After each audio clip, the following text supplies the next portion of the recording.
You're on the Six Screens Telenetwork, earning the reputation of giving all the right ingredients, uninhibited, and exposing the hard, cold facts about the Watchtower Society.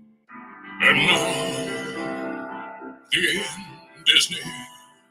Well, hello everyone, and welcome in to another rockin' awesome Saturday night on the Six Screens. Boy, we have got a number of programs lined up for you tonight. We hope you can stay in with us.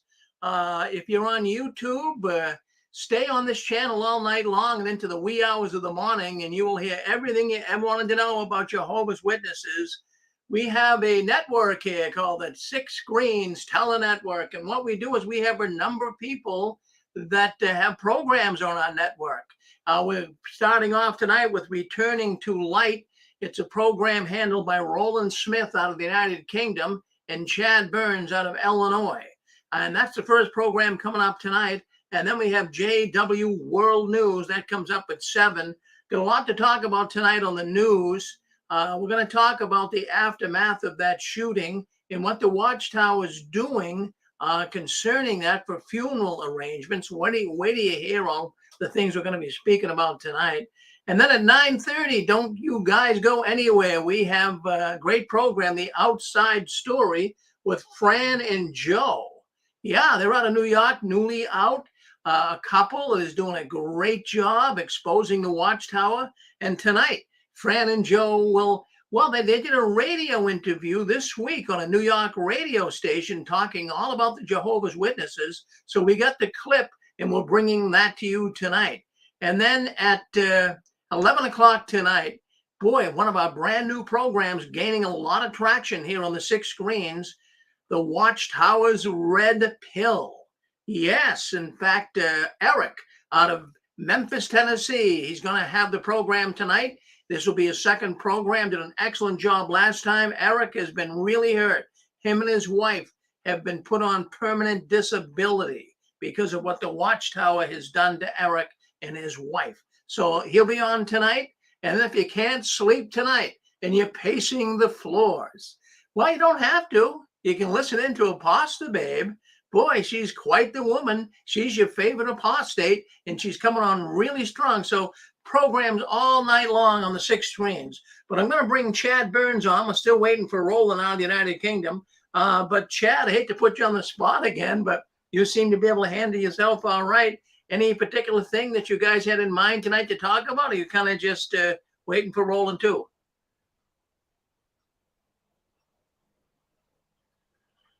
Can you hear me, Chad? Can you hear me? I can hear you now. Yep.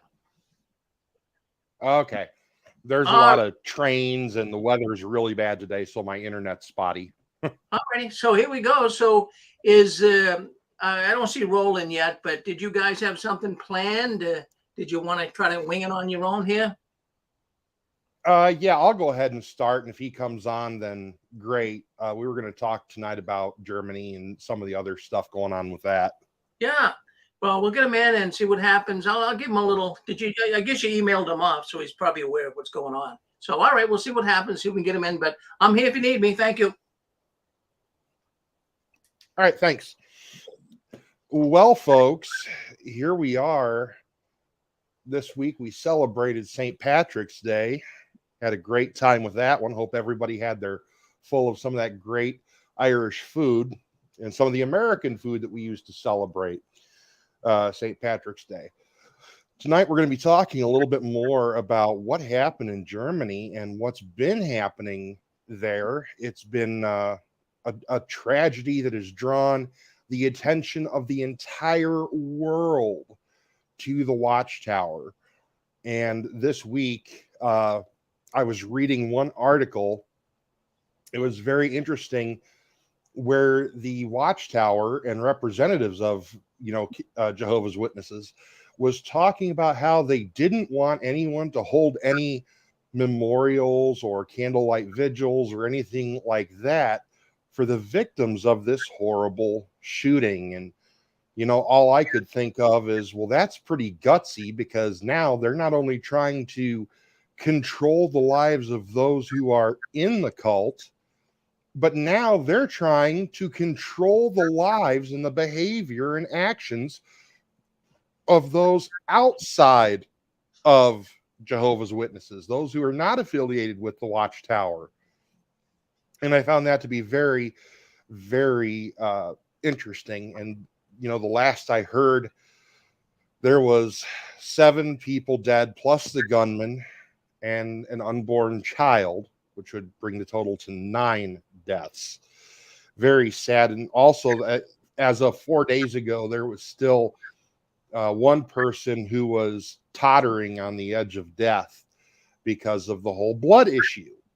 So this whole week has been something that I've been taking very seriously. I've been committing a lot of my time to prayer when it comes to this, because it has just been so sad to sit and watch this. And I was able to talk to my stepbrother. He did, what was it, 4 years in the Marines and then 6 years in the Army. And he was in Germany for I think 4 years. So I had talked to him, and he hasn't talked to any of his friends that are still over there about it, but he did send out some feelers for me. And I tell you what, it's a shame. And people look at this, the news media especially, they really don't know what they're talking about, because they refer to the gunman here as the perpetrator. But I think it'd be more accurate to say that the gunman was just the first victim of this tragedy. Because if they had not shunned that gunman, and it did come out this week, he is a former Jehovah's Witness, that was confirmed, even though the Watchtower was denying he was ever a Jehovah's Witness. In one report I read, they said he was not a Jehovah's Witness and had no affiliation with Jehovah's Witnesses. Well, that's not true. He was an ex-member. So he was shunned, disfellowshipped for some reason. Very sad that happened, but it did. And I think that was just the trigger. I think that was the Watchtower triggering the events that led to this mass shooting that happened in Hamburg, Germany. I also found out that, you know, the authorities were reached a week ahead of time, a week before the shooting happened, and they were warned of this guy. And once again, they failed to act. Also, it's very interesting to note that the gun control measures that are used by governments just do not work. So that's another thing. There's just so much right now that this is a great opportunity for us within the XJW community to reach out to people, to expose the truth and tell your story of what happened to you, why you are no longer a Jehovah's Witness, what the repercussions of that is, the things you saw while you were a Jehovah's Witness, the things you were told to do, and the way you were told to behave. Every little detail. If you can share these things with people, I urge you to do that. Not only is that going to be a great way for you to spread the word about the dangers of the Watchtower Bible and Tract Society, but this is also going to be a chance for you to share your story. And when you share your story, there is healing that happens, and it helps you to step out of the shadows and into the real light, where you can think for yourself, you can deal and properly manage and just work your way through the pain and suffering that you have suffered at the hands of the Watchtower. And I know this is a very difficult situation for many people to deal with. I've spoken with some in the XJW community that are really just hurt by this. And I do not blame them for being hurt, not one bit. So This has just been an absolutely horrible tragedy. 2 weeks ago, we talked about coercion and how the Watchtower uses coercion to get people to do things they normally wouldn't do. And in that, we talked about the steps of brainwashing. Part of that brainwashing is washing out the parts of a person's rational thinking of how to behave, how to respond to different things in their life. So they would do irrational things.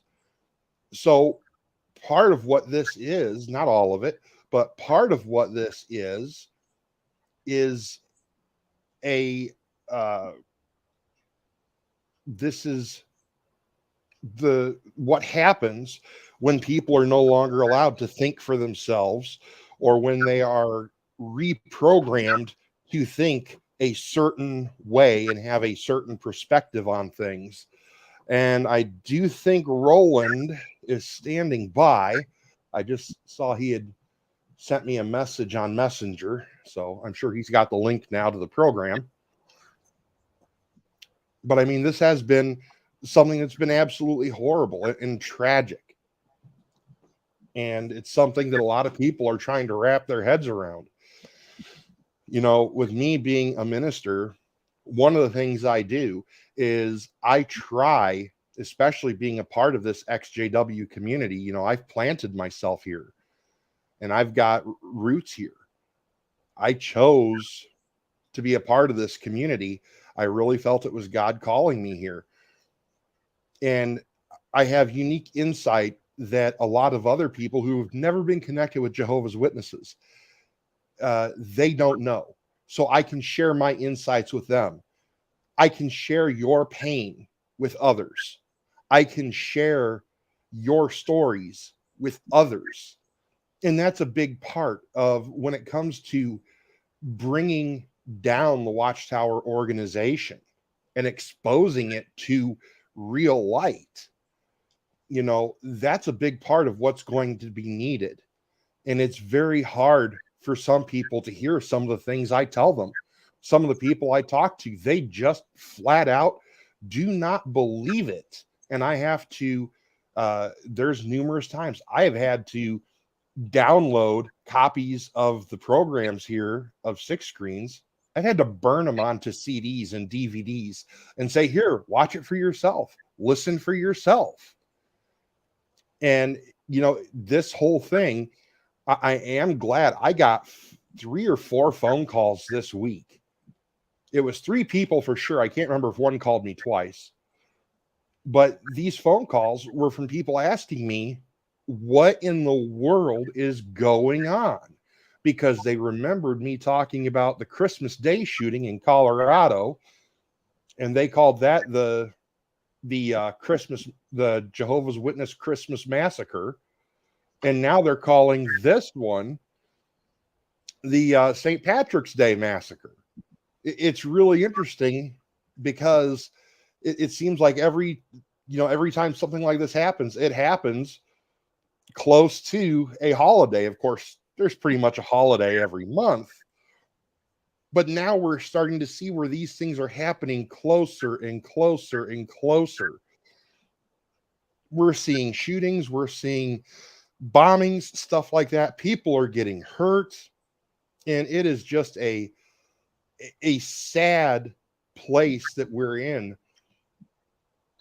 that we have to deal with this. But it's a necessary part of what we're doing here on the Six Screens of the Watchtower, to try to expose the truth of what the Watchtower is really like. Not what they show everybody, but we're trying to air out the closet and show some of the skeletons. And I just want to take a moment right now to thank everybody who participates on the Six Screens Telenetwork, because no matter what your role is, you are having an impact. And now I see Roland Smith is with us. How are you doing, Roland? I am all right. Sorry for the late arrival. I mixed up with my times because have you started your summertime hours? Yes, we have. That's what it is. I didn't realise you were starting, so I'm expecting it to be another hour. Well, nearly. So sorry about that. So you just fill me in what you've discussed so far, because I haven't quite sort of All right. been looking in. Well, so far I've been talking about some of the stuff going on with the whole Germany shooting, and also how these tragedies are starting to happen closer and closer together. The importance of people in the XJW community to share their story and to reach out to people who have never been a part of the JW community, so that we can expose the truth of what's happening. And I've been thanking our audience so much for helping me, because through the things I'm hearing from them, I'm what they call an empath. And that means I can feel other people's pain and suffering, and I enter into it almost like it's happened to me. And it's something that is very traumatic for me at times. And I'm able to relate that pain to other people. And I tell you what, I've seen a lot of people start to open their eyes to the dangers of the Watchtower specifically.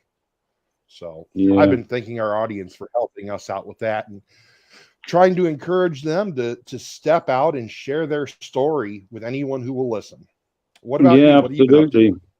I mean, a busy week actually, because it's I've had my granddaughters here and stuff, and I've got them here tonight actually. So, but they're being very quiet for me. But I don't see the youngest one very often, because she lives down south now, you know. So yeah, that's really where we're at. Nothing too exciting, unfortunately. So. I mean, you're right. You know, there does seem to be a lot more of these shootings and various things going on, you know, and it seems to be speeding up. The more, I mean, you never really heard of it in a Jehovah's Witness hall, did you, years ago? I mean, it would be other churches sometimes, but not a Kingdom Hall, really. And you know, all of a sudden, it's just all coming out, and you've got to wonder. You know, or you could, well, basically we know a lot of this is down to them. You know, it's down to the stress they put people under. I'm not saying this guy was, I mean, I think this guy probably was mentally ill before he went in anyway, by the sounds of it. From what I've read up on him, he sounded like he was mentally ill. He described a book that he'd written, like the Bible, of being equivalent to the Bible and the Quran, I believe. And so he was obviously mentally ill, and I think he'd probably been like that before he went in. But this is part of the problem. They prey on people like that, you know. And if you're not ill when you go in, I'm sure you've certainly got issues when you come out. Whether, you know, however that may manifest, you know, it may be just distraction in your life, or you know, just that memory or whatever. It may not be that serious. You may not think, but other people, they come out, they've got bipolar and they've suicidal, and you know, and I've seen many JWs leave, and they're so bitter and they're so angry and they're furious, and any chance they get to have a go at the elders or anybody else who's a JW, you know, they're very, very bitter. And you know, I mean, I know I come across a couple, they hadn't disfellowshipped themselves, and they weren't disassociated themselves, and they weren't disfellowshipped. But they just went inactive. So I mean, I used to bump into them occasionally. I mean, because it was inactive, I could speak to them, and I'd say to them, "How are you?" You know, and it was like the hostility, you know, and telling me that, you know, the JWs didn't show them any love, and nobody had been round, and you know, and all they got was grief, and you know, the usual story. And you know, and then this is the story you hear worldwide from every congregation almost. People that leave, a lot of them are really, really hostile, and there's many reasons for that, you know. And if you've got a mental illness, and a serious one at that, then it's likely that you're going to crack, you know. And right. Yeah, you know, and if you're that way inclined as well, if you've got that sort of temperament as well, on top of the mental illness, and on top of the pressure that they put on, and top of their arrogance, I mean, I'm not condoning what he did, not at all. I mean, I feel sorry for all the people who lost their lives. I mean, but I just, they can't be completely, you know, he can't be completely responsible. They've got to sort of claim some of the responsibility Right. because of the way they treat people and the way they groom people who have got mental illnesses in the first place. Oh, absolutely. And one of the things I said was that this guy, he was not the one who started all this. It was the Watchtower that tripped the trigger that caused all this because he was disfellowshipped. And it was that disfellowshipping, whatever happened after that disfellowshipping, or maybe the disfellowshipping itself, that's what triggered all of this. Yeah. And heaven forbid, the guy probably had, I don't know what it was. I'm going to say that. I have no idea. But the guy probably didn't do anything remotely worth church discipline, because most Jehovah's Witnesses, or what would fall under church discipline, because most Jehovah's Witnesses are good, upstanding, moral people. Oh, absolutely, they are. It's hard to bring an accusation against them because they do live such morally clean lives. So I'm sure he was probably disfellowshipped for some bogus, trumped up reason that has no biblical grounds whatsoever. And I also one thing I wanted to point out, and you didn't get to hear this, was that I pointed out how the Watchtower is now not only trying to enforce their rules and commands upon Jehovah's Witnesses, but now onto the secular world, because they are telling the secular world, do not hold memorials, do not hold prayer services or candlelight vigils for the victims. And the victims' families. Yeah, I saw that video. I saw that video from, was it Kim and Mikey, wasn't it, that was talking about it, and it was a really good video. She brought out some really good points, I thought. Sorry, carry on. Yeah, and I'm just glad to say I was able to get with about 4 or 5 Christians this past week, and for about an hour and a half, 2 hours, we just tarried in prayer for the families of the victims, for anyone who's still in the hospital suffering from the effects of being shot, because I think there's still one victim that's, teeter-tottering on death because of the blood rules, no blood. So, I was able to tarry for an hour and a half, 2 hours in prayer for these family members to be able to deal with their grief, and for God to bring healing to them emotionally and spiritually, and to bring, and we prayed that one of the things we prayed was that the next death that any Jehovah's Witness has to deal with is the death of the Watchtower. Yeah, absolutely. And that's going to be a tremendous day, because they're not going to know what to do. It's going to be, the whole lives are going to crumble in front of them. I mean, the Watchtower is the only thing that they know, for a lot of them anyway. And even if you've only been in it a year or two, you get well and truly hooked, so it becomes part of your life. You become adapted to that way, that routine. And, so if you then suddenly find that you've got without it, it's a big, it's a big shock to your system. Absolutely. Your routine's gone, and all that sort of control. You're not being told what to do anymore, and what to think, and what to watch on TV, and and it can be quite a big overall confusion. Like, this is why we call this program Returning to Light, because it is like when you see these miners when they've been trapped in the mine for weeks on end. You remember the Chilean miners, I think it was, wasn't it? They got trapped for weeks on end, months, wasn't it? And when they come out, they would have had to protect their eyes, because it would have blinded them almost, to come out of darkness into the light. And it's a bit like that when you come out of the Kingdom Hall, out of the Watchtower JW org. You are almost blinded by the freedom and the relief, but then you're blinded by everything that's going on around you in the world as well, and it can be very overwhelming. And also to know that the Watchtower lied to you, and things that that makes you a little bit sort of untrustworthy of anybody then, Absolutely. And because if the truth isn't the truth and the truth lies to you, then what's left? Oh, exactly. And Yeah.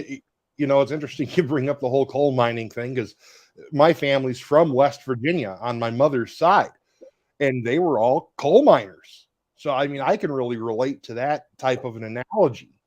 And I think one other thing that the people in the XJW community need to do, because, you just said something very important. You said, when the Watchtower crumbles, so will these people's lives. It'll crumble right in front of them, and they won't know what to do. Now, I want to share something that's going to be a little troubling.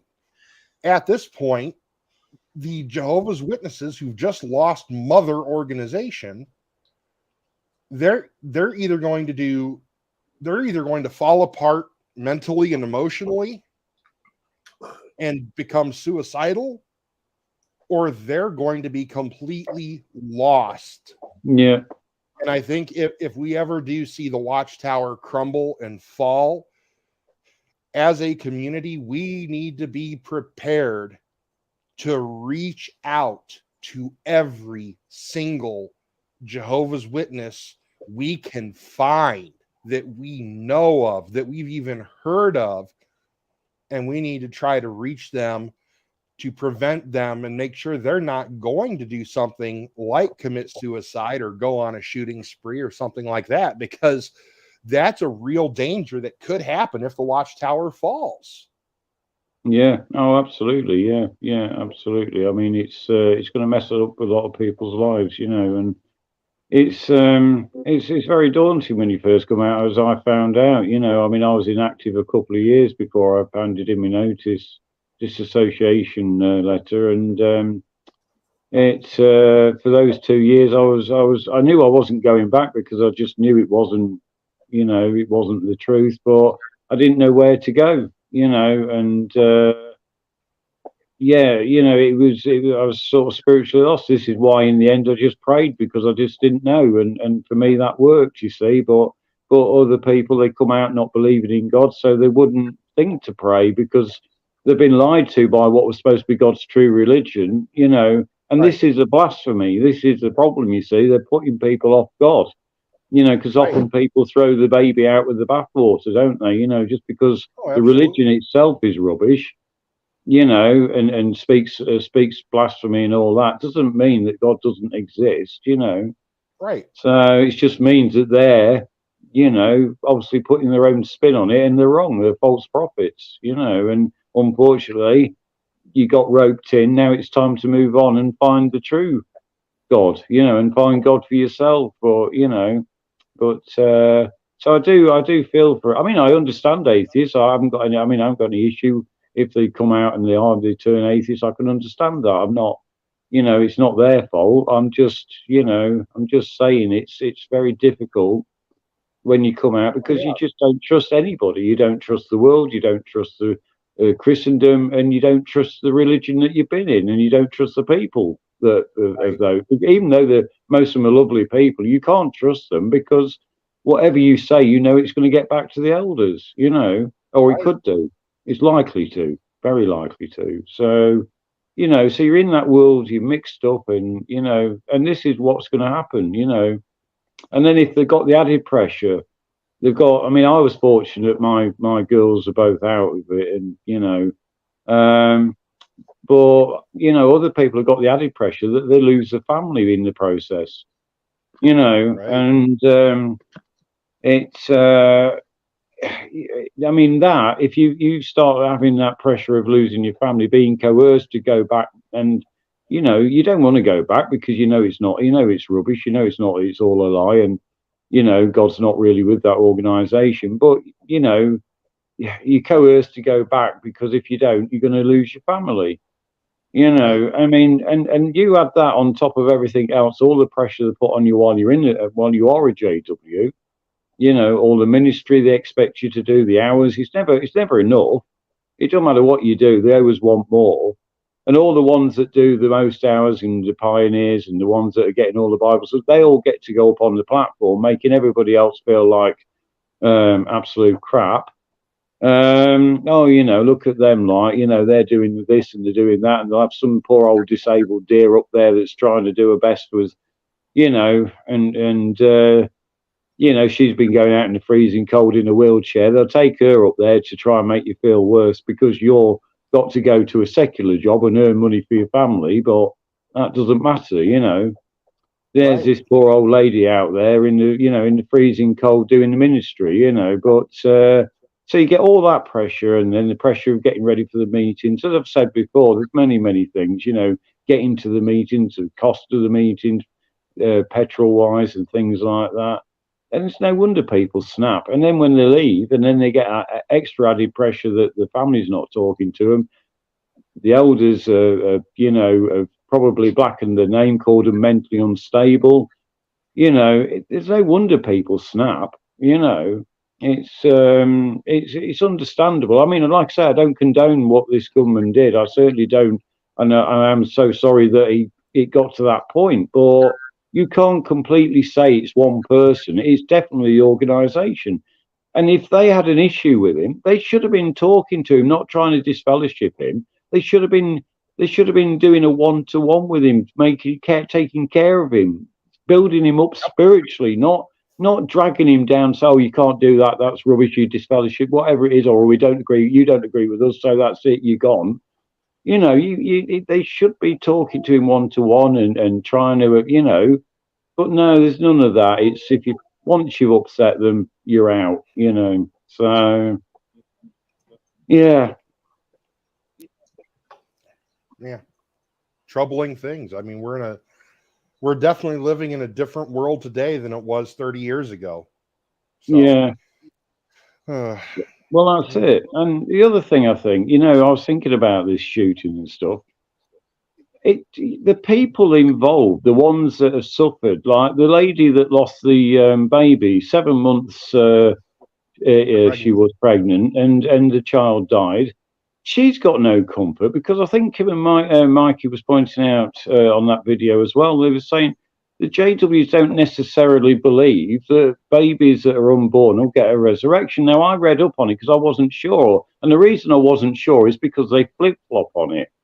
Right. And I think there was a Watchtower 2009, I think it was talking about it.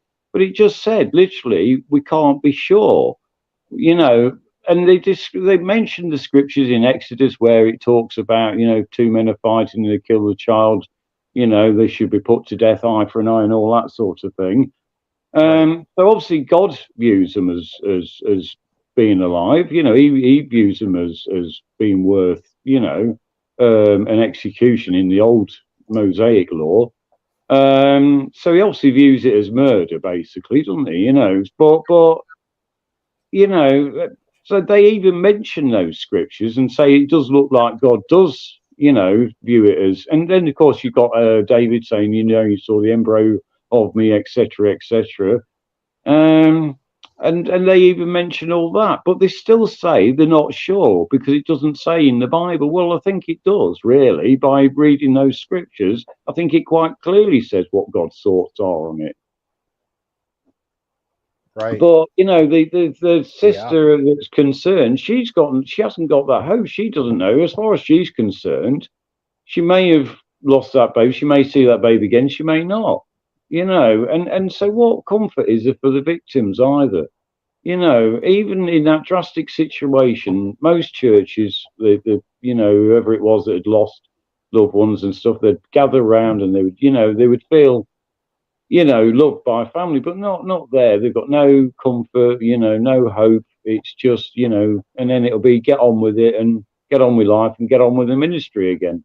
And of course, at some point they'll have a watchtower about it, saying how these poor dear sisters and brothers got through it and how the ministry helped them, and you know, various different nonsense that, you know, will come up.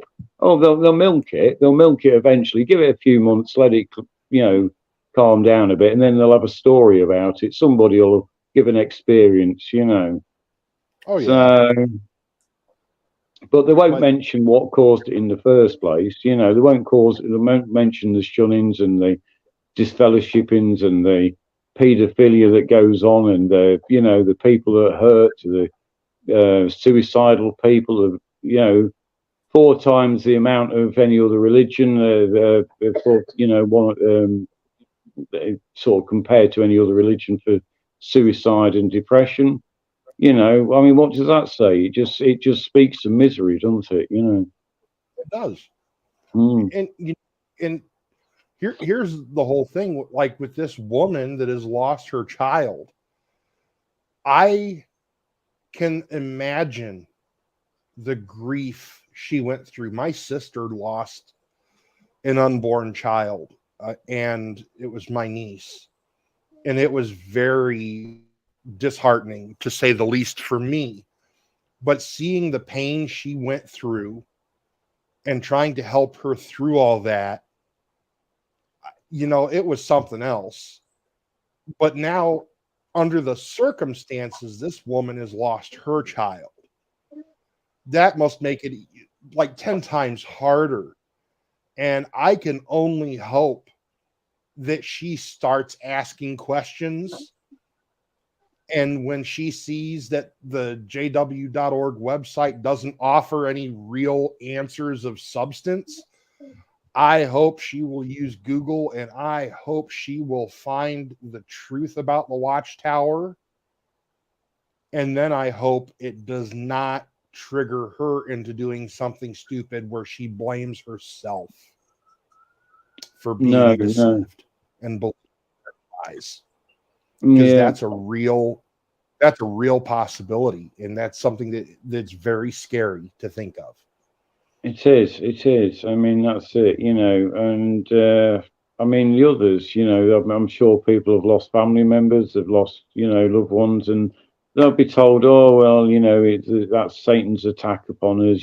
Satan had got control of his mind, and we're to expect this in the last days, and but there'll be no examining themselves, no examining why it got to that in the first place. And I mean, it's the same as the other shooting. I mean, it's not just that one-off incident. You know, you don't go into this religion evil. You might go in with a mental illness, but I'm pretty sure that 99% of them certainly don't go in evil. They don't go in murderers. They don't go in killers. They don't go in enraged, but they certainly come out that way. Oh yeah. And yeah, and I mean, imagine if you was in there or you was disfellowshipped, you'd been disfellowshipped, but your family was still in there, your kids were in there, and then you heard that one of the elders had been abusing them, which is going to happen at some point. So you're annoyed about the fact you've been disfellowshipped, you lost half your family or whatever, and then you hear one of your children have been abused. Well, that's cause for another shoot. I can see that happening. Somebody's going to being raped. Because I was saying to Rick the other week, when it happened to my daughter, when the elder molested her, when she first told me, I mean, to be honest, I mean, it's a good job. Like I said, I was a Christian. I'd found the Lord, but at that moment in time, I was entirely human. I was entirely a human father, and I wanted to go and kill him. And to be honest, Yep. if she'd have told me in front of him, I don't know that I wouldn't have done. I can't honestly say that. No, I'm not a murderer. I'm not a person that goes out around fighting and causing mayhem. I'm not the sort that likes violence or anything like that. I try to keep myself to myself much of the time. I avoid arguments as much as I can. But at that moment in time, so you see, it's just a little trigger light. But then people would say, "Oh, he was mentally insane. He was." He was evil. Satan had took his mind. Well, no, it was the news that my daughter had been hurt by somebody that I trusted, somebody I totally trusted, who was a grandfather figure to a load of girls himself, two of who were the same age as my daughters. And, I trusted him and his wife to take care of them while I was looking after my wife in hospital. And this all come back to me when she's telling me, I'm sat at my wife's bedside. I mean, it brought all that back. I'm thinking, what I was thinking at the time when I was losing my wife and thinking that they were safe. And I was absolutely, I mean, I was hurt for her. I mean, I cried all night, but I was so enraged. And if it had been in front of me, I don't know as I could have stopped myself. You know, I Oh mean, yeah. obviously after the fact, I calmed down. I mean, I bumped into him a couple of times since. I mean, you know, there's been an exchange of comments, but nothing, you know, nothing no violence, but you know, but yeah, you know, so you can understand that these things are going to happen, you know, and if it's not that, it's other things, you know. Right. And you know, it's so, you know, it's funny because we're talking about some really dark stuff on this program. And one of the people, one of my friends who's a pastor, he tuned into our program, and he didn't know the kind of stuff we cover, and he was shocked at how dark some of the things we talk about are. And I had to tell him, and I had to explain to him, what you consider dark is the average day in the life of a ex-Jehovah's Witness. This is what they have to put up with 24 hours a day, 7 days a week. And it's not just hearing it, it's experiencing it. And he was blown away. He had no idea that everyone in the XJW community goes through this kind of stuff. I mean, he's angry about it now. And, Yeah. you know, I keep sending, now he's been asking me to keep him up to date with stuff going on in the world of the Jehovah's Witnesses, not so much the XJWs, but he wants to know what's going on in the world of the Jehovah's Witnesses and how they would, you know, process this information. And he's been getting angrier and angrier every single time I message him. He's getting downright mad because he's seeing what's going on and he can't handle it. I mean, I have to start holding stuff back from him now. But I think that's, you know, the thing that everyone in this community needs to remember. People outside this community, they don't know what an XJW has put up with while they were in the organization. And they don't know what it's like to suffer from the hands of the Watchtower while you're a Jehovah's Witness and after you have been out of the Watchtower. Yeah, absolutely. So, no. It's I think if you've been in another cult, you can sort of relate, and yeah. just like we could relate to them, but it wouldn't be completely the same. There'd be an awful lot of similarities. I mean, you know, it's there'd be an awful lot of similarities, but it wouldn't be completely the same, you know. And sorry, my dog's just moved my phone. You know, yeah, but it's people would, you know, when you start talking about it, especially if you talk online to people and somebody that's not been a witness, and not been in another cult or anything, but just sort of interested in witnesses or maybe a pastor or somebody that's just helping witnesses out, you know, just started to or something, they really don't understand some of the things that's going on in a JW's mind and the next JW's mind. You know, some of the trauma and stuff, the constant brainwashing you had and the constant control they had on you. You know, I've looked back at stuff that I wrote as a JW, and I've looked at it and I'm thinking, you know, I want to go back and slap myself, to be honest with you. I want to go back in time and say, you know, just slap myself out of it, because it's like, who is this? I don't recognize this person. Was I really that person? And I was, you know, and it's when you come out of that, it's very weird. You know, it's like you're sort of completely woken up and you've been in a coma. You know, you've been in a zombie-like state. That's what it's like. You're in a zombie-like state. You just don't know anything other than what you're told. Right. You know, and you're not sort of allowed to consider anything other than what they tell you. And they keep you occupied to make sure you don't. You know, and they keep you under control and you know, convict you to dare basically look at anything that's apostate or whatever, because you know, if you do, God's watching, Jehovah's watching, you know, and, you know, they put this fear into everybody's minds, and it's all this control. And there's no wonder, you know, there's only so much people can take of it, and certain people's minds just can't, you know, it just overloads, and eventually they snap, Yeah. you know. And I had, and you know, talking about that, I had a woman contact me when I first committed to the XJW community. This is probably about 2.5, maybe 3 years ago. And she has a sister who's mentally disabled. And the sister was still living at the parents' home. The parents had passed away. But the next door neighbors were Jehovah's Witnesses. And they had been coming over, and they started brainwashing this lady about how her family are the enemies of Jehovah and stuff like that. And she just asked me, what do I do?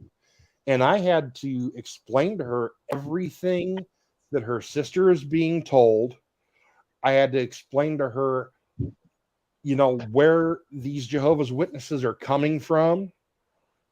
And she had to go into an all-out battle. It was her and their brother trying to rescue their sister, because at this point they found out when the sister finally refused to get baptized,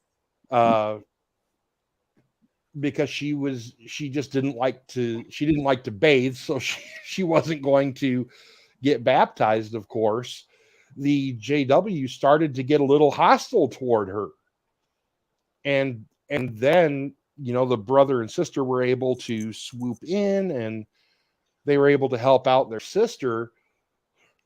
And it was just a very trying time for this family. But what they ended up finding out was that they had given her paperwork to fill out where she was going to sign over all the parents' property and all, you know, full ownership of everything she had. She was going to sign it over to this JW couple, move in with them, and they were going to sell it off and give it all to the Watchtower. oh yeah, And yeah. not only that, one of the things. Hello, come in. Is that Pixie? I believe that after they tried to extort our house. Yeah. Yeah. I mean, this is it. Yeah. Sorry, carry on, Chad. If you. Yeah. And the thing is, the only reason she found out about this was because she had called her sister and said, hey, I need mom and dad's photo albums, because this woman had some children and she wanted to get copies made of all these photos in the photo albums.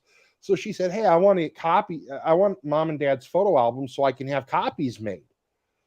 You know, all the stuff, you know, here's all their family memories for years and years and decades, going back to the grandparents and great-grandparents.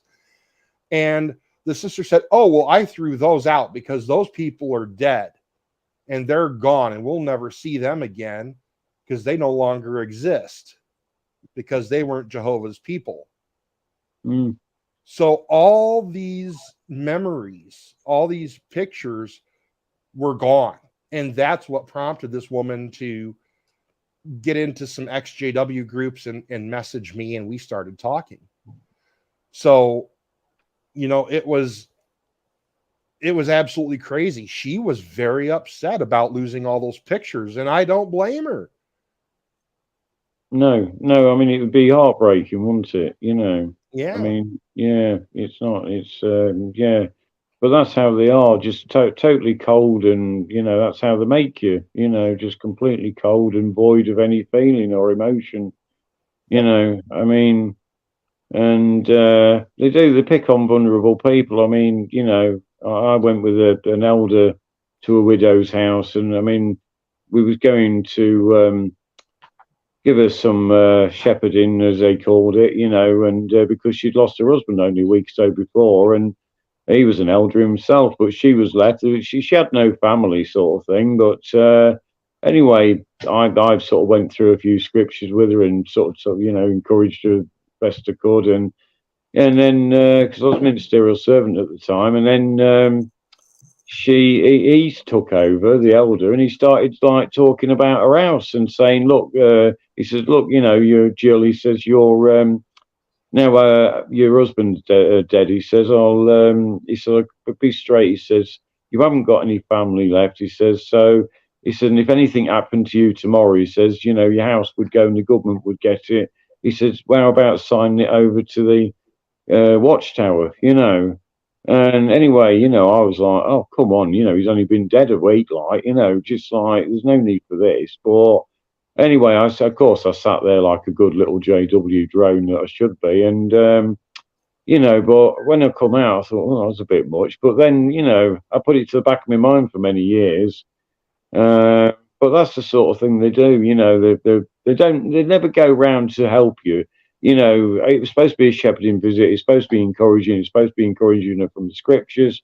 Nothing like that at all. It was all, oh, what can you do for us? Not what we can do for you. What can you do for us? And that's give us your house. As it happened. Yes, Roland, the most shocking thing was I was standing right there when the Bible study sister tried to extort my mother's house when she was past 100. And I'm the heir to it. And fortunately, it's been in my name since before my father died 2 decades back. But here's the heir to the house right in the room. And she just, I only was a Bible student, so I didn't count to inherit anything. No, that's awful. I mean, that is absolutely awful. But I've told this a million times on this show. My mother looks at her and says, "Depart from me, you worker of iniquity. I knew you not." Oh, but that's it. Yeah, so, you know, that's. Sorry, is somebody else there? Somebody else want to make a comment? No, I thought I heard somebody, didn't you? I thought so. Hello? Hello, Yeah. so go ahead. Yeah, this is Thomas Hudson here in Lawrence, Kansas. Oh, boy. Hi, Thomas. Stuff that they're pulling off like this extortion stuff, really and truly, they should be prosecuted. That's a criminal offense, what they're doing there. Brainwashing people and getting them in an unstable state of mind, not really knowing what they're doing, a lot of them, because they're not, it's like they're hypnotized. They should be able to prosecute them right and left for that kind of stuff. Even though they got a big bunch of lawyers, it's still illegal what they're doing. It really is. It is totally immoral, because the widows and people in that vulnerable state, I mean, other people who are vulnerable as well, they'll have their houses off them if they can, or anything else. And the trouble is, she'd only lost her husband like a week before. In that state, you can't think of anything properly. All you're thinking about is what's happening, what has just happened. You've just lost your partner. She'd been with him for, I don't know, 60 odd years. And I mean, you know, all she could think about was at that moment was the feeling of how she felt losing her husband, you know, being alone for the first time in 60 years, having to manage everything by herself, and all that emotion that you get when you lose somebody, that massive loss, that emptiness within you. You know, you've got to deal with all that. How can you possibly make a decision like signing your house away to some organization? You know, you'll do pretty much anything in that state because you're in a dreamlike state. You can't think, you can't function properly. So, yeah, so good point, Thomas. Yeah, had you got any more, anything else to say, Thomas? Is he still there? Was Thomas, wasn't it? Yeah. Yeah. You hit it right on the head there. That people like that are not in the right state of mind. That's no time to be talking about something like that. But they just can't wait till their relatives die so they can just try to come in like a bunch of locals and talk to them about something like that at the most inconvenient time when they're grieving and stuff. They don't really care. It's all about money. This organization is not about Jesus or the God of the Bible. It's about making money and ripping people off, not really caring how it affects them. They could care less. Yeah, absolutely. So, you know, you've got the extortion that they're doing, you know, the extortion of the widows, extortion of people who are vulnerable, extorting every JW in the organization worldwide because they're wanting more and more money for thing, you know, which nobody seems to know where it's going apart from some media center, because I mean, and they're selling the Kingdom Halls, so they're not even thinking of the brothers and sisters there, because people are having to travel further. So it's all extortion with them. And then, of course, you know, you've got the cover up with the paedophilia, you know, and you've got the shunning. And so, you know, there's no wonder people snap. You know, with all that going on, how could there not be bitterness? You know, you come out of there, and you just, I mean, you feel relieved, but you also feel very bitter because it's taken up a massive part of your life, you know, usually, and you've come out probably with no family, you know, and you've given up your best part of your life. You've probably missed out on your education as well, because they don't promote education. So you come out, you may be working for another JW, so you lose your job, you know, you lose your property if you happen to be living with JWs, happen to be, you know, and if you've got a wife who's a JW, all right, you may end up staying with her. She may not end up kicking you out, but 9 times out of 10, your life will be a misery. And the chances are you will end up splitting up, and she'll take the kids, or he'll take the kids, depending on which way around it is, you know. And of course, that then adds to bitterness, because you're losing your children. Well, if somebody tried to take my children away from me, you know I would be fairly bitter as well, you know. So of course there's going to be these things going on, and the more time goes on, the more this is going to happen, and the more shootings we're going to see, and the more, you know, things like bombs in Kingdom Halls. I'm sure of it, you know. And they've now got to start looking at themselves, and start looking at the shunning policy, and start looking at the paedophilia, the two witness rule, and if they really want to be serious and make out they're a loving religion, they've got to start addressing these things. Otherwise, it's going to be one disaster after another. Yeah, absolutely. You know, I'd also point out, just the way you were talking about the shepherding calls. You know, I've had to perform funerals in the past, and I've had family members very close to me die. And, you know, when you were talking about how they will just, where for them, it's all about the money. Yeah. You know, I can't, you know, I have, that angers me so much, because I've seen family members like that, but church members, you know, that blows my mind. And I absolutely detest that, because I remember about a year ago now, I think it was a year ago, my uncle's brother-in-law had passed away. My aunt and uncle's relative. He had passed away. Now, I grew up with his daughter. They were not church-going folks. They didn't know what to do. I'm the person they called. Mm. And as soon as I got the word, because they didn't have my number directly, they only had my mom's number, but my mom called me, and I said, well, come get me now. I got to go over there. And they were shocked that I just showed up on their doorstep, and there I was with a coffee pot and a can of coffee, because I know they don't have a coffee pot. They're not coffee drinkers. And I said, y'all are going to need this. And, you know, I came in and we started making a pot of coffee.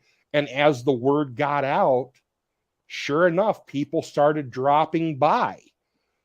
And, you know, my response was to be there with that family and just talk with them and help them through a hard time.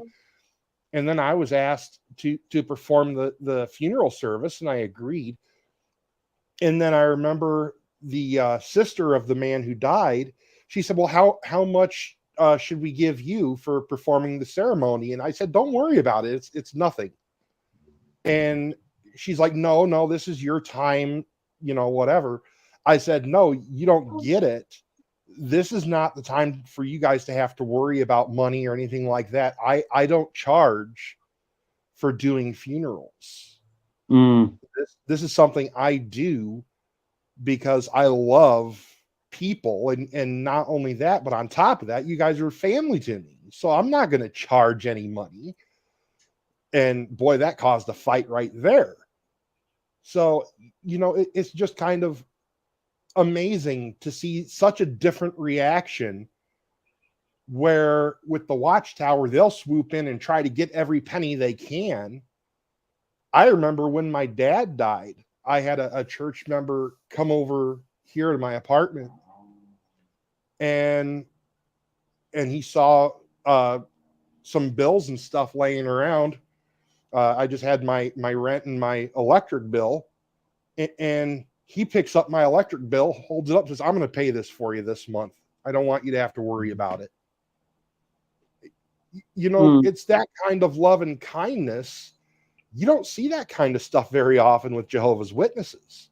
You see it very, very rarely. Very rarely. Yeah. I mean, in the old days, when they were Bible students and then they became witnesses, you had congregations that had good, kind Christian people. And what dawned on me this week as I was going to sleep, and I wanted to bring it up, and this would be the time, it dawned on me how much it's changed. And one of the reasons is, through time, there's no more of those Bible students left. People from my dad's generation, where I saw him pay a lady's rent one time, or like you say, preaching funerals just to be supportive and things like that. The whole organization has become too corporate, too cold. There's no notion of grace or kindness with it like it used to be. No, absolutely. I mean, the thing is, what I remember when they was talking about people in the congregation needing help, although they didn't exactly say, don't help them, they would say to the people, you know, if you're struggling and what have you, you know, they used to use that scripture. I can't remember exactly where it is now, but it goes like, make your foot light at your brother's door. And they would use that to say, look, don't be putting on your brothers and sisters. So in other words, don't be asking your brothers and sisters for help. You know, I mean, sort it out yourself. And you know, there was no sort of sense of they would back you up or they would help you out in a. I mean, yeah, there would be the odd one or two good brothers and sisters that would do that anyway. There is the odd one. I'm not saying that, but as a rule, we were made to feel like that. So that's how it went, you know, and. You know, and if you did make the mistake of asking, you know, as I did once, because I rang an elder up just after I'd lost my wife, and I didn't think I was going to get through the night. I mean, I was just absolutely heartbroken, and it was just one of them nights, you know, and I just didn't know how I was going to get through. Yeah. And I rang this elder. It was about 12 at midnight, and he says, "Well, you know, you shouldn't be ringing, you shouldn't be ringing your brothers at this time of night. People have got work, you know." You know, and yet the difference is when I've had trouble over the last few months, I've had issues with my bipolar, and I've been in a bit of a mess at times with that.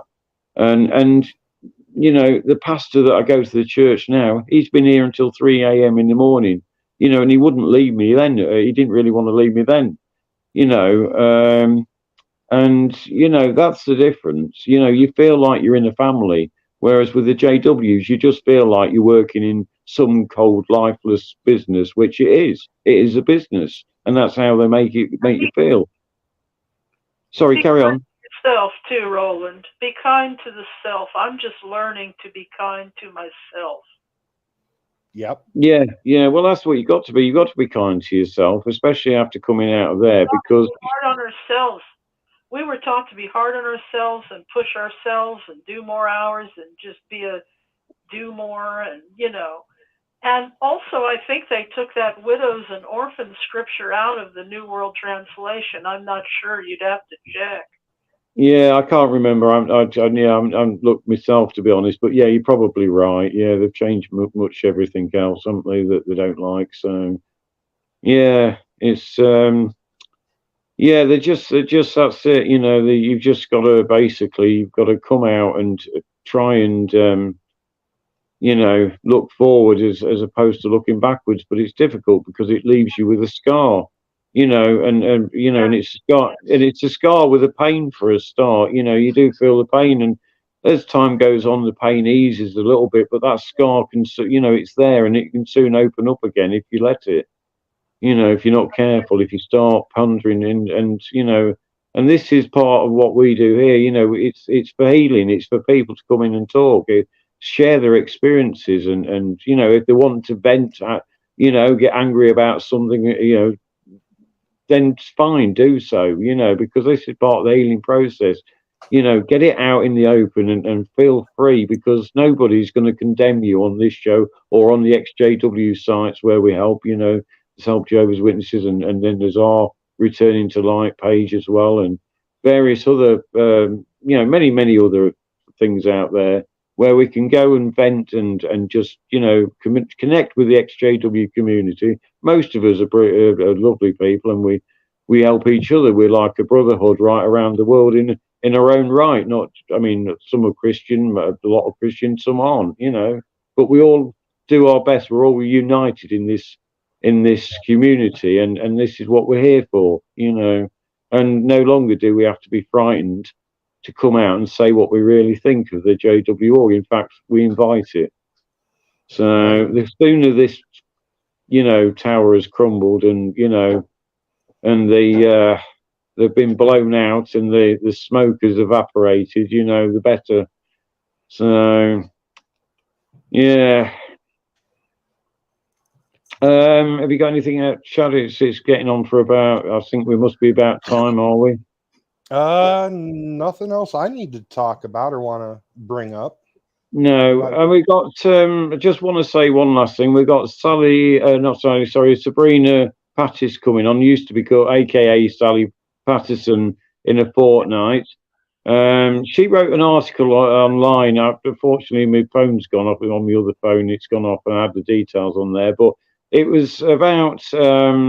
She wrote about people who are struggling to come out of the JWs, and people just tell them to get over it. And she talks about why it's not easy just to get over being a JW. You can't just get over being a JW. And she's coming on to discuss that. And also, I'm going to ask her a little bit about her early life, how she got into the JW organisation and what brought her out, and why she wrote this article, and what and what points she can give to help others who are in this situation. Because you'll sometimes get partners who don't understand, because you maybe have met them after you've come out of the JW org, but you're still scarred, you're still hurting, you've been seriously hurt. Some of them have been physically abused, sexually abused as well, of course, but we've all been mentally scarred, and it's like a post-traumatic stress. Well, with me, it is post-traumatic stress in some respects, and it is with a lot of other JWs, and that Yes. stress is there, it comes up, and it's, you can't just say, just get over it, that's a silly thing to say. It takes time, it takes therapy, it takes care from the community. And anyway, so we're looking forward to having her on 1st of April, same time, Returning to Light. So we look forward to that, and we thank her in advance for coming on. So is that it, Rick? Yeah, we'll just see if we have anyone wants to speak to you. We did have a few all right in the zone. If you'd like to say hello to Roland and Chad, go ahead. You're on with us. Hit *6. Hit *6. You want to say hello to Roland and Chad? If not, we'll get moving on. All right, I guess not. There's a number of people. All right, then. Quiet night tonight. Yeah. Right. Anyway, thanks, Rick, and thanks, Chad, for coming on and being my co-host, and thanks for all that did call in, and I wish you a good night, and God bless. Thank you, guys. We'll see you later. Much.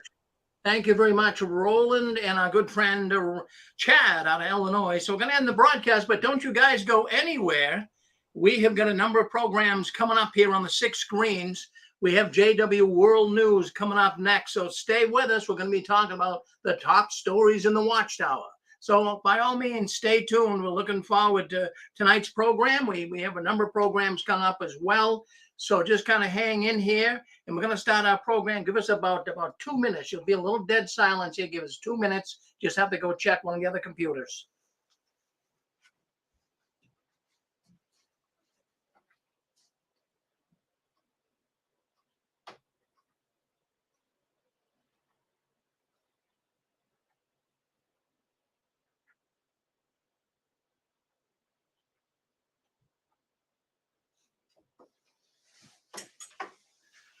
Okay, I guess we're just about ready to go. So we're looking forward to tonight's program. We're going to end this program right now and start our new broadcast. Thank you very much, though, for coming in to the 6 screens Returning to Light program.